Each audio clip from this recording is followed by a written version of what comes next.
नमस्कार दोस्तों, मैं हूं रंजन साहू। आज हम एक ऐसे ग्रंथ के बारे में बात करते हैं जिनकी कथा, जिनकी स्टोरी हम बचपन से सुनते आ रहे हैं, टीवी पे देखा है, फिल्मों में देखा है, उस कैरेक्टर को बहुत भली भांति जानते हैं। और हम बात करने जा रहे हैं रामायण के बारे में। आदि कवि वाल्मीकि जी द्वारा लिखित इस महाकाव्य के बारे में बात करते हैं। कुछ लोग इसे महाकाव्य कहते हैं, कुछ लोग इसे धर्म ग्रंथ कहते हैं। वैसे इसे इतिहास ग्रंथ में गिना जाता है। महाभारत और रामायण को इतिहास ग्रंथ में गिना जाता है, यानी कि हिस्ट्री। और मैं इसे समझता हूँ हिस स्टोरी, क्योंकि राम एक ऐसे कैरेक्टर थे रामायण के जिन्होंने वैदिक परंपरा से अपने जीवन को व्यतीत किया और वो बता पाए हमको राह दिखा पाए कि वैदिक कल्चर के हिसाब से कैसे जिया जाता है मनुष्य को। मर्यादा पुरुषोत्तम राम, और एकदम अपनी मर्यादा में रहकर उन्होंने अपने कार्य की, धर्म की स्थापना की। तो रामायण के बारे में हम थोड़ा सा चर्चा करते हैं। और रामायण, जैसे मैंने कहा कि आदि कवि वाल्मीकि जी ने लिखा है, लेकिन उसके साथ साथ और भी बहुत सारे कथाकारों ने इस पर टीका टिप्पणी की है। करीब करीब हमारे देश, अकेले भारत में ही कम से कम 1000 तरह के रामायण हैं। और ये प्रचलित सिर्फ भारत में नहीं बल्कि Indonesia, Burma, Nepal, China, Philippines, Malaysia, Thailand और बहुत सारे देशों में रामायण को लोग पसंद करते हैं, राम को मानते हैं। और आज के दिन में भी हमारे पास कम से कम 300 रामायण आप आज भी मार्केट से खरीद सकते हैं। हर स्टेट का एक अलग अलग रामायण है। और रामायण इतनी वैरायटीज़ में आ गई है कि आजकल अभी हिंदुओं में भी आपस में मतभेद होने लगा कि अरे मैंने ऐसा सुना है, तुमने ऐसा सुना है, उनमें भी क्लैशेस होने लगे हैं। तो मैं कहा कि क्यों ना मैं इस टॉपिक को के बारे में हम एनालाइज करते हैं, हम देखते हैं। और वेदांता रामायण के हिसाब से हम देखेंगे तो हमें प्रूफ की ज़रूरत नहीं पड़ेगी, क्योंकि हम आमतौर पे बहुत सारे हिस्टोरियन कहते हैं कि राम जी और रामायण का कोई प्रूफ नहीं है, 50% मानते हैं, 50% नहीं मानते। लेकिन जब आप रामायण को अपने अंदर देखोगे तो फिर आपको किसी प्रूफ की ज़रूरत नहीं पड़ेगी। और प्रूफ को ढूंढना भी नहीं चाहिए, क्योंकि ये भक्ति और अपना फेथ की बात है। क्योंकि हम अगर मैं आपको पूछूं या आप मुझे पूछे, क्या आपके परदादा का कोई चिन्ह है या कोई प्रूफ है, तो हम जानते हैं कि हमारे परदादा के परदादा थे, लेकिन हम उनका कोई प्रूफ दे नहीं सकते। तो इस बहस में पढ़ने से अच्छा है कि हम रामायण को जानें। लेकिन क्योंकि मैंने कहा कि इतने सारे वैरायटीज़ में रामायण लिखे गए हैं, और हर कथाकारों को मेरा नमन, क्योंकि इस टॉपिक को छूना और अपनी ऑडियंस को उस तरीके से समझाना, ये भी एक अपने आप में एक बहुत बड़ी बात है। क्योंकि कहीं कहीं किसी रामायण में ये दिया गया है कि माता सीता यानी जानकी माँ रावण की बेटी थी। कहीं पे लिखा गया है कि लक्ष्मण रेखा के बारे में कोई जिक्र नहीं है, और कहीं पे लक्ष्मण जी को अग्नि परीक्षा देते हुए देखा गया है। कहीं पे हनुमान जी, जो हम जानते हैं कि बाल ब्रह्मचारी हैं, उनकी शादी हो गई है सूर्यदेव की बेटी से। तो किसका कौन सी वैरायटी में रामायण है, और आपस में ये स्टोरीज़ में थोड़ा मेल नहीं खाता, तो वो कहते हैं कि अरे ये तुम्हारा रामायण सही नहीं, ये मेरा रामायण सही है। लेकिन अगर रामायण को सही तरीके से जानना है तो आदि कवि वाल्मीकि जी का रामायण पढ़ना होगा और उसे समझना पड़ेगा। और उसके बाद जो सबसे प्रचलित रामायण है, जो सरल भाषा में है, वो है रामचरितमानस, जो गोस्वामी तुलसीदास जी ने लिखा है। बाद में योगा वशिष्ठ भी है जो बहुत प्रचलित है, तो उसे समझ सकते हैं हम।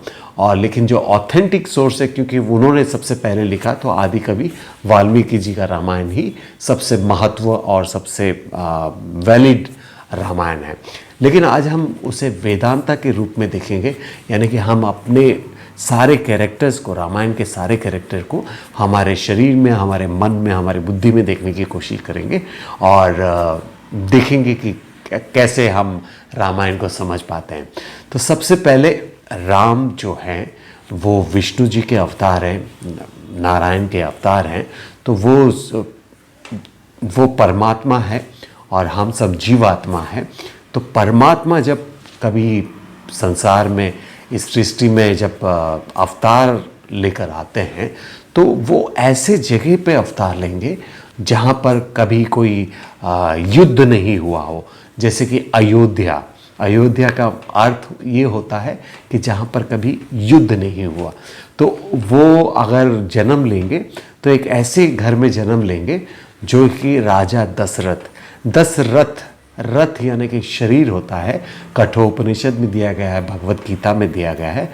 और 10 जो हैं वो इंद्रियां हैं हमारे, 5 ज्ञान इंद्रियां हैं, 5 कर्म इंद्रियां हैं, और ये 10 को कंट्रोल करने वाला जो है वो है दशरथ। यानी कि आप समझ गए कि जो 10 इंद्रियों पे अपना कंट्रोल कर पाता है, जो अपने हिसाब से उन इंद्रियों को चलाता है, वो कहलाता है दशरथ। तो जन्म लिया है इन्होंने अयोध्या में जहाँ पे कभी युद्ध नहीं होता, और एक ऐसे घर में जन्म लिया है जो दशरथ जी का घर है, यानी कि 10 इंद्रियों पे जिसका कंट्रोल है उनके घर पे जन्म लिया है। अब जो दशरथ जो होते हैं, जो 10 इंद्रियों पे कंट्रोल होता है जिनका, उनका 3 पत्नियां होती ही होती है। वो 3 पत्नियां कौन है? जो 10 इंद्रियों पे कंट्रोल करता है तो उसमें हर तरह की कौशलता होती है, इसलिए उनकी वाइफ का नाम कौशल्या है। वो सभी से दोस्ती रखते हैं, सभी से मित्रता रखते हैं, इसलिए उनकी दूसरी बीवी का नाम सुमित्रा है। और कई जो है सर्व प्राप्ति संपन्न है, यानी कि जिसके पास सब कुछ हो। आपने देखा होगा वो इंसिडेंट भी जब कई जी ने दशरथ जी की जान बचाई थी और उन्होंने कहा था कि आप अपनी इच्छा से कुछ मांगो, तो कई ने कहा था कि नहीं, मेरे पास सब कुछ है, मुझे किसी भी चीज़ की आवश्यकता नहीं है। ठीक है, तो हमने अभी देखा कि अयोध्या देखा, दशरथ जी को देखा और उनकी 3 पत्नियों को देखा। अब जो ये 4 बेटे हैं, क्योंकि ये परमेश्वर जी हैं, राम जी, और जो लक्ष्मण है, भरत है और शत्रुघ्न जो हैं, वो हमारे मन की 3 अवस्थाएं हैं जो कि हम रोज़मर्रा की ज़िंदगी में जीते हैं और रोज़ हम उसका अनुभव करते हैं। वो क्या है? लक्ष्मण जी कौन है? हमारी जागृत अवस्था। जब मैं अभी जागा हुआ हूँ, आप अभी जागे हुए हैं, तो हमारी जागृत अवस्था। शत्रुघ्न कौन है? शत्रुघ्न जो है वो हमारी स्वप्न अवस्था, जो हम स्वप्न में जाते हैं तो वो हमारी स्वप्न अवस्था है। और भरत जी कौन है? भरत जी जो है वो हमारी सुषुप्ति अवस्था, यानी कि डीप स्लीप अवस्था। आप समझ पा रहे हैं इस चीज़ को? इसी वजह से जो जागृत अवस्था में ही परमेश्वर को जाना जा सकता है, उसकी भक्ति की जा सकती है, उसकी सेवा की जा सकती है। इसलिए लक्ष्मण जी का जो संबंध रहा है राम जी के साथ, वो शुरू से बहुत ही अटैचमेंट वाला था, बहुत ही सेवा भाव से लक्ष्मण जी ने राम जी का ख्याल रखा। ठीक है, अब हम थोड़ा सा आगे और चलते हैं, जिन जिन कैरेक्टर को हम कवर कर पाएंगे। और इस तरफ हम देखते हैं कि माता सीता, यानी कि माता जानकी, जो कि माँ लक्ष्मी की अवतार थी, लेकिन यहाँ पर वेदांता रामायण में इसे, क्योंकि धरती माँ की पुत्री थी और धरती से जन्म हुआ था उनका, तो हम उसे देखेंगे कि हम वो इंडिविजुअल सोल है, जैसे कि मैं हूँ, आप है, जो जीव आत्मा जिसे हम कहते हैं। यहाँ पर दिखाया गया कि माँ सीता जो है, माँ जानकी जो है, वो इंडिविजुअल सोल है, यानी कि जीव आत्मा है। और जीव आत्मा का और परमात्मा का मेल होना बाकी है अभी, क्योंकि अभी इनका जन्म लिया है और इन अयोध्या के सारे कैरेक्टर्स को हमने देख लिए हैं। तो अब इंडिविजुअल सोल जो है, जीव आत्मा जो है, परमात्मा से कैसे मिलता है? जीव आत्मा को परमात्मा से मिलने के लिए अपने अंतकरण की शुद्धिकरण की आवश्यकता पड़ती है। अंतकरण क्या है? जो हमारा इनर इंस्ट्रूमेंट है, जो 4 फंक्शंस में डिवाइडेड होता है कि मन है, बुद्धि है, चित्त है और अहंकार है। ठीक है, इसको जब तक आप प्यूरिफाई नहीं करते, इसको आप जब तक क्लीन नहीं करते, तब तक जीव आत्मा का परमात्मा से मेल नहीं हो सकता। तो जीव आत्मा को आप परमात्मा से मेल करने के लिए गुरु की आवश्यकता पड़ती है, ग्रंथों की आवश्यकता पड़ती है। इसीलिए हमारे यहाँ पर गुरु शिष्य परंपरा से हमें गुरुओं से ज्ञान मिला है, ताकि हम अपने मन का शुद्धिकरण कर सकें और हम उस परम तत्व को पहचान सकें। तो अब हमें गुरु की ज़रूरत है। तो गुरु कैसा होना चाहिए? गुरु एक ऐसा गुरु होगा जो पूरे पृथ्वी के लोगों को अपना मित्र समझता होगा, यानी कि इस पूरे विश्व के लोग को मित्र समझता होगा, और वो है महर्षि विश्वामित्र। तो विश्वामित्र वो गुरु हैं जो जीव आत्मा को परमात्मा से मेल कराएंगे। तो जीव आत्मा और परमात्मा के मेल से आपको ये स्टोरी याद होगा कि जब विश्वामित्र महर्षि विश्वामित्र दशरथ जी के पास आते हैं और कहते हैं कि मुझे राम और लक्ष्मण चाहिए, क्योंकि मैं जो कार्य कर रहा हूँ वहाँ पर राक्षस गण आकर मुझे डिस्टर्ब कर रहे हैं और उनका खात्मा करना है, उनका वध करना है। तो दशरथ जी इन दोनों सुपुत्रों को भेज देते हैं। तो अब जो सबसे पहले जो राक्षस है, जो हम देखते हैं जब हम स्पिरिचुअलिटी में कदम रखते हैं, हम जब मेडिटेशन के लिए बैठते हैं, तो आपने देखा होगा कि बहुत सारे गंदे विचार, बहुत सारे ऐसे विचार हमारे मन में आते हैं जो हम चाहते नहीं हैं। ठीक है, तो वो क्या है? वो जो मन के विचार है वो है ताड़का राक्षस, जो विश्वामित्र जी को तकलीफ दे रही थी, उनकी तपस्या को और उनके जो होम और यज्ञ कर रहे थे उस पर आपत्ति करती थी, उस पर कुछ ना कुछ अड़चन डालती थी। इसीलिए विश्वामित्र जी ने राम जी और लक्ष्मण को ले जाते हैं। तो ताड़का का वध कैसे किया जा सकता है? जब आप स्पिरिचुअलिटी में और थोड़े से एक्टिव रहेंगे, रोज रेगुलर प्रैक्टिस करेंगे, चाहे वो जपा हो, चाहे वो मेडिटेशन हो, चाहे वो पूजा हो, चाहे वो कर्म योग हो, तो इस तरह से हम ताड़का का जो मन का जो मैल है, वो ताड़का राक्षस को हम उस तरीके से मार सकते हैं। ठीक है, आप ताड़का का वध होने के बाद अब आगे चलते हैं, और आगे चलते हैं वो कैरेक्टर आपको याद होगा जो अहिल्या, जो पत्थर की मूर्त बन गई थी। तो यहाँ पर पत्थर की मूर्त, जैसे मैंने कहा कि अंतकरण में 4 चीज़ें हैं, मन है, बुद्धि है, चित्त है, अहंकार है। और यहाँ पर हमने मन को देखा जो ताड़का राक्षस का काम कर रही थी। जब हम मेडिटेशन करते हैं, कुछ करते हैं, तो हमारे थॉट प्रोसेस ऐसे हो जाते हैं कि हम उससे आगे नहीं बढ़ पाते। तो लेकिन ताड़का का वध करना बहुत ज़रूरी होता है, यानी कि रेगुलर प्रैक्टिस से और बहुत कॉन्सेंट्रेट करके जब हम करते हैं तो ताड़का का वध हो जाता है। अब सेकंड जो है वो अहिल्या है। अहिल्या क्या है कि पत्थर की मूर्त बन गई थी, और उनकी स्टोरी आपको याद होगा, इंद्र यानी कि जो इंद्रियों पे कंट्रोल नहीं होता। और यहाँ पर जो अहिल्या का जो कैरेक्टर बताया गया है वो है हमारी बुद्धि।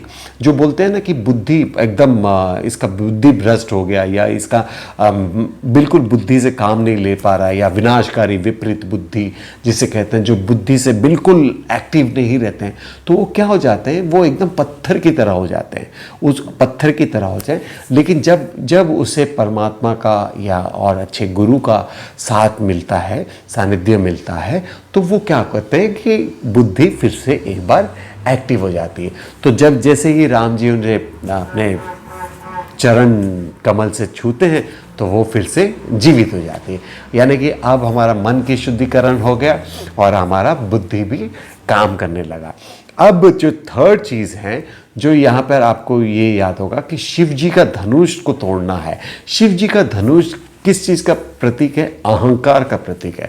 अहंकार क्या है कि जैसे कि तमो अहंकार होता है, रजो अहंकार होता है जो हम रोज़मर्रा की ज़िंदगी में लोगों को देखते हैं, और एक होता है सात्विक अहंकार जो वो वहाँ पर शिव जी का धनुष को बताया है। तो अब क्या होता है कि ये जो तमोगुणी अहंकार है, जो रजोगुणी अहंकार है, उसे तो दूसरे ही लोग ख़त्म कर देते हैं। जैसे कि अगर मैं कहूँ कि मुझे 1 करोड़ की कुछ काम कर दिया मैंने, 1 करोड़ रुपए का, और मुझे उस चीज़ का अहंकार हो गया कि जैसे ही 2 करोड़ वाला कोई आएगा तो मेरा अहंकार अपने आप बंद हो जाएगा। या मैंने ओलंपिक में सिल्वर मेडल जीत लिया, तो जैसे ही कोई गोल्ड मेडल जीतेगा, अगर मैं सिल्वर मेडल के लिए अहंकार लिया हूँ मन में, तो जैसे ही कोई गोल्ड का अवार्ड जीतेगा तो मेरा अहंकार अपने आप खत्म हो जाएगा। तो उसी तरह से जब आपका मन और बुद्धि जब साथ देता है, तब क्या होता है कि आपने देखा हो कि अहंकार को जैसे ही उन्होंने हाथ लगाया तो वो अहंकार भी, सात्विक अहंकार भी, वो उनका वश में आ गया। अब वश में आ गया, अब बचा है चित्त की शुद्धिकरण का वक्त। अब हमने देखा कि मन को देखा, बुद्धि को देखा और अहंकार को देखा। अब जब ये तीनों आपके बस में है तो चित्त क्या है? मेमोरी है, जो आपके कलेक्टेड डाटा है उसके अंदर।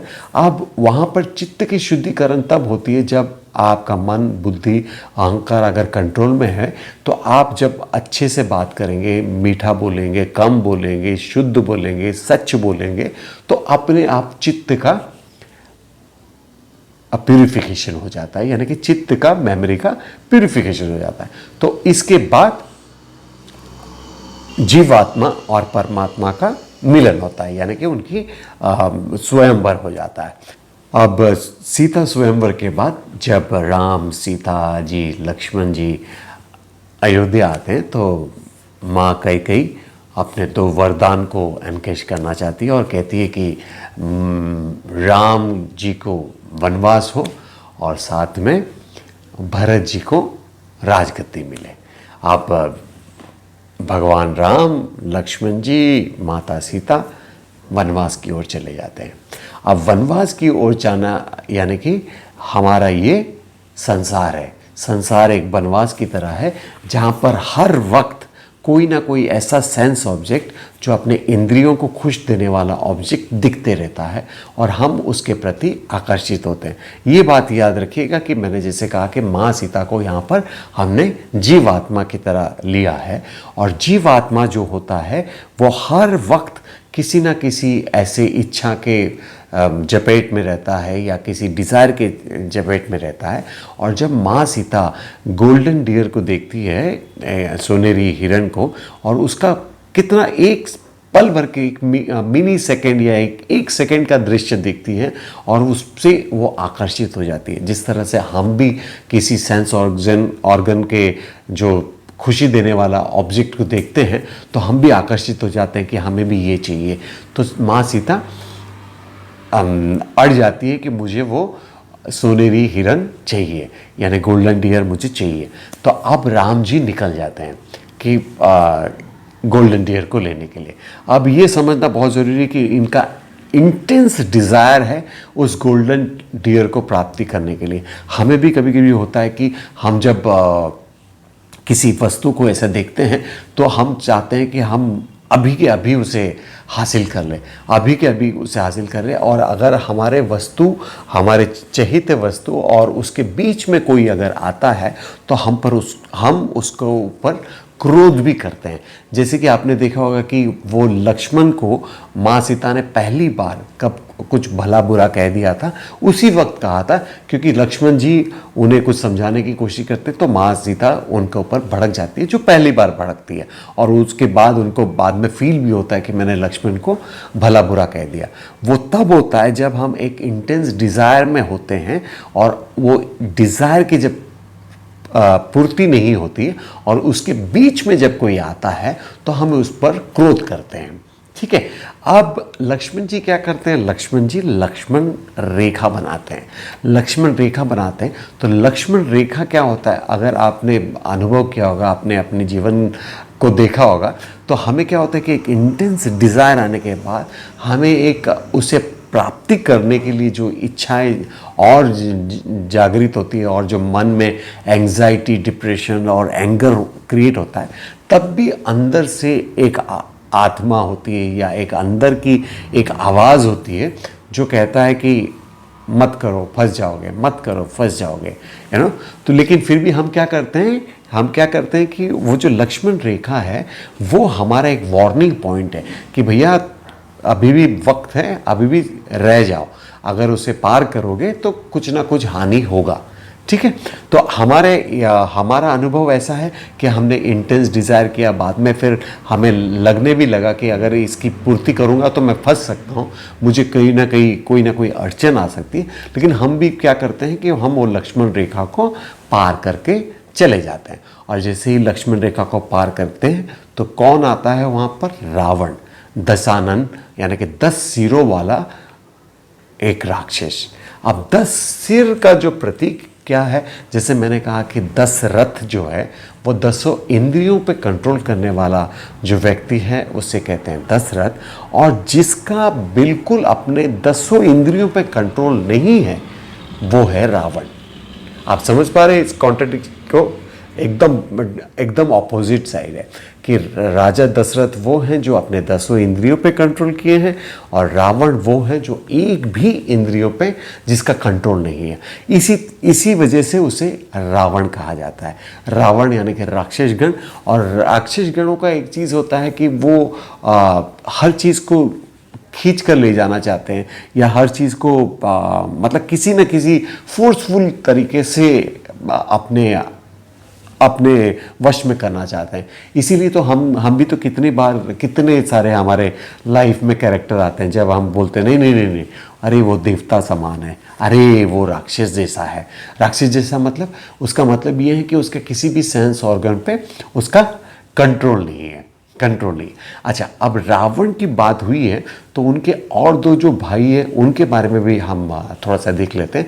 जो रावण है और विभीषण है और कुंभकर्ण है, ये तीनों भाई हैं, विभीषण, रावण और कुंभकर्ण। यहाँ पर ये देखने की ज़रूरत है कि जो सत्व गुण है वो विभीषण में है, जो रजोगुणी है वो रावण में है, और जो तमोगुणी है वो कुंभकर्ण में। और जब ये हमें किसी और में देखना नहीं है, हमें अपने आप में देखना है कि हम दिन भर में, क्योंकि सब कुछ इस संसार में सत्व, रजस और तमो से डिवाइड हुआ है, सब में सबका मिक्सचर है। तो हम जब कभी कभी हम देखते हैं कि पूजा पाठ करते हैं या हम कुछ पढ़ाई लिखाई करते हैं तो हम एकदम सत्व में आ जाते हैं, और जब हम काम काज करने लगते हैं कि हमें ये भी चाहिए, वो भी चाहिए, ये भी चाहिए, वो भी चाहिए, तब हम रजों में रहते हैं।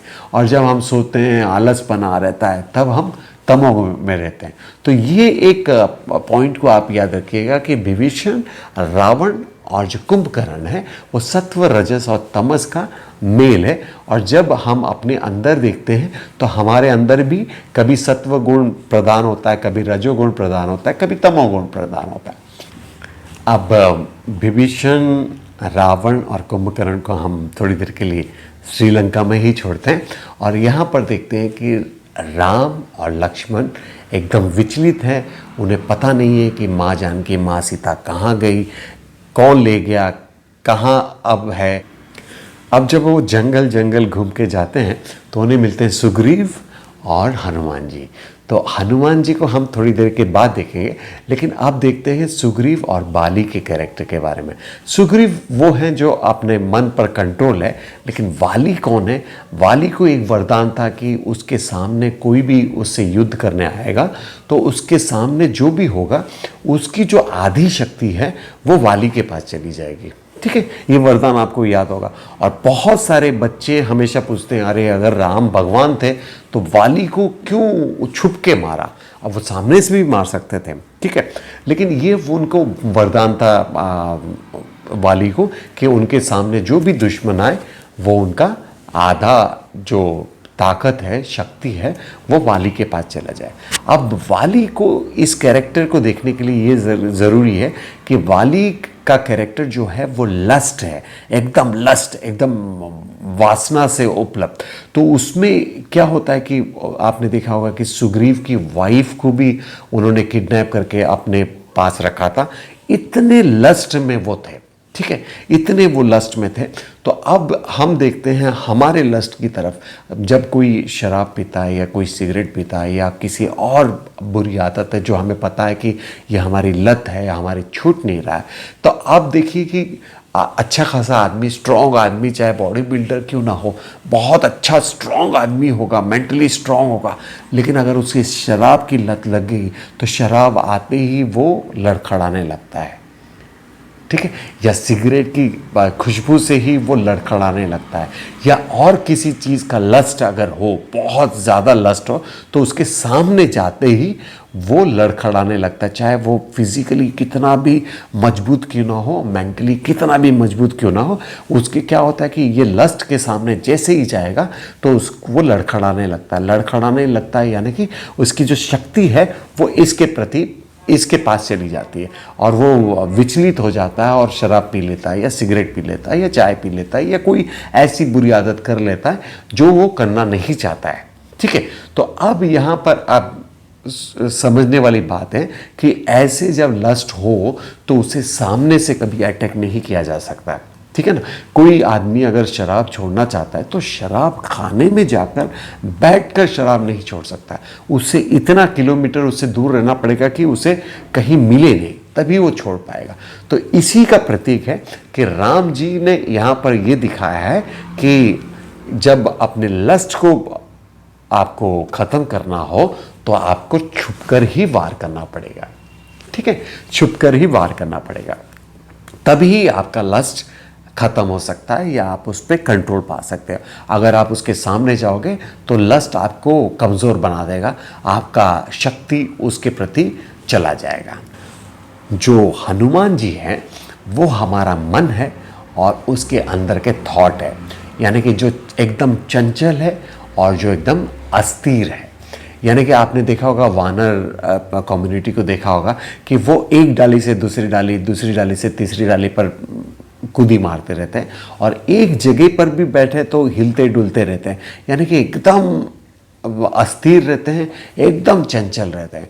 तो वानर सेना और हनुमान जी को यहाँ पर वेदांता रामायण के हिसाब से वहाँ पर क्या बताया है कि आपके मन और थॉट का प्रोसेस है, क्योंकि वो एकदम चंचल है, यहाँ से वहाँ जाते रहते हैं, ठीक है। अब हनुमान जी हमें भी बहुत बार ऐसा होता है कि हम मन से बहुत विचलित रहते हैं, एकदम चंचल रहते हैं, कि एकदम मन अस्थिर रहता है, और कभी कभी कोई दोस्त या कोई हमारे फैमिली मेम्बर या कोई चीज़ हमें जब बताते हैं कि भैया तुम ये क्या कर रहे हो, ये तुम ऐसे कर सकते हो, तुमने पहले भी ऐसा किया है, तो जब हमें ऐसा ज्ञान मिलता है, हमें जब बाहर से कोई हमें सजेशन मिलता है, तो हम क्या करते हैं कि पूरी ताकत लगाकर वो काम करते हैं और उसमें सक्सेस हो जाते हैं।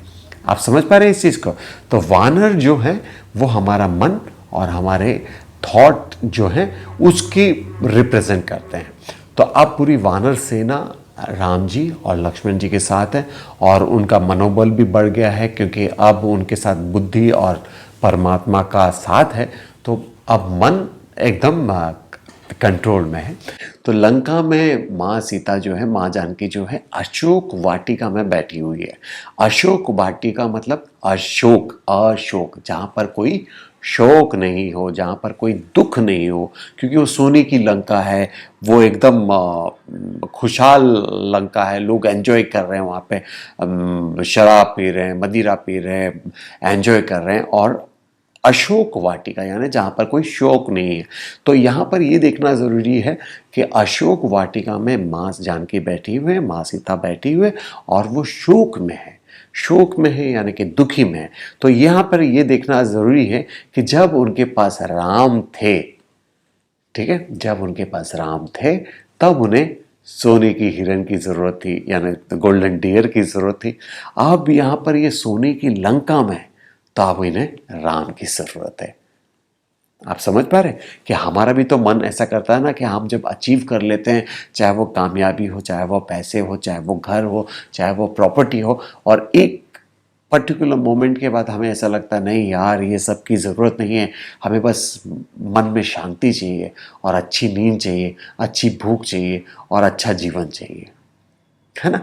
तो इस तरीके से मैंने आपको रामायण के थोड़े से कैरेक्टर के बारे में बताया, और इसके बारे में जितना हम चर्चा करें उतना कम है, और कहीं हफ्ते लग सकते हैं, कहीं महीने लग सकते हैं, तो इसके बारे में चर्चा करने के लिए। क्योंकि मैंने जब मैंने इसे अपने अंदर देख लिया तो मुझे बाहर उसकी प्रूफ की ज़रूरत नहीं पड़ी, और मैं अपने अंदर राम को देख पाया। और आपको मैं और एक चीज़ बताऊंगा, अनुभव करने वाली बात है कि आपको भी ये करना चाहिए, कभी एक्सपेरिमेंट करना, क्योंकि बहुत सारे महात्माओं ने, पहले के महात्माओं ने ये किया है। और राम एक छोटा सा मंत्र है, सिर्फ राम, और इतना पावरफुल मंत्र है कि आप अगर जब करेंगे तो आप उसका अनुभव कर पाएंगे कि आपको क्या करना है। कि आपको सांसें अंदर लेनी है और सांसें बाहर छोड़ते समय राम राम। आप ऐसे ही 108 बार या 52 बार या 54 बार या जितनी बार भी आप करना चाहे, या 11 बार आप करके देखिए, देखिए कितना मन में शांति मिलती है, कितना अच्छा अनुभव करेंगे आप। तो मैं इस उम्मीद के साथ यहाँ पर आपका धन्यवाद करना चाहूँगा कि आपने मुझे पूरा सुना, और भगवान राम आपको शक्ति दे, आपकी सुख और समृद्धि के लिए मैं प्रार्थना करूँगा भगवान राम से। और thank you very much, God bless you.